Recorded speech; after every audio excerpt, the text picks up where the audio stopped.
going back to 2013, we kind of did a big redesign on the Switchblade. Went to a more aggressive, wider wingtip outline. We did some profile refinements. We wanted to put a real kind of a little boost of high performance feeling into this kite, and I think it was a little bit much actually at the time, because the one thing that the Switchblade has is this super predictable park and ride feeling that pretty much anybody can ride, and so at that point I believe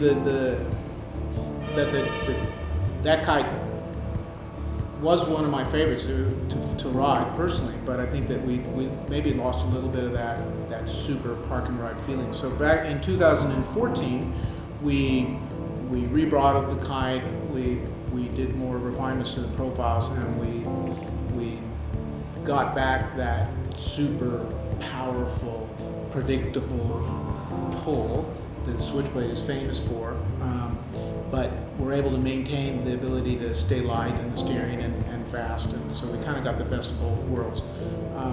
In 2015, we wanted to go yet another step further, trying to get it to be easier to ride in lighter winds when you're putting more demand on the kite, less sensitive to stalling, maintaining this super powerful, predictable pull, but with a nice, easy, light steering.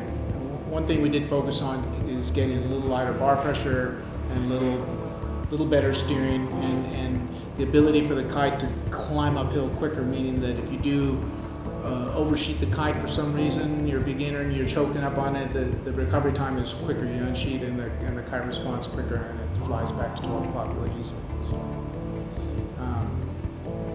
the evolution continues. I think it's a nice improvement over what we had last year, and I think that people will be very happy with the way it feels. There's one thing that's been specific to the Switchblade since the very beginning, and it's the type of aerodynamic profile that I choose to use in this kite. In comparison to a lot of the other kites that we make, and also our competitors' kites, this Switchblade has a very full draft forward, really rounded entry profile, which is very insensitive to attack angle change. So the profile is working properly at a really wide range of attack angles. So it flies good depowered and it flies good powered in. So it makes it so it's not very specific to where the rider has to keep the kite trim. Okay, so this profile is perfect for park and ride. Park and ride, basically, the kite has lots of power. You dive it once, you're up on a plane, and then you just shoot it and go. You know, it requires very little movement of the kite unless you're super underpowered. I think that, yeah, with the Switchblade, it's a nice foundation to do a little bit of everything. You can unhook with it. Look at all the years that we've promoted it for wake style riding.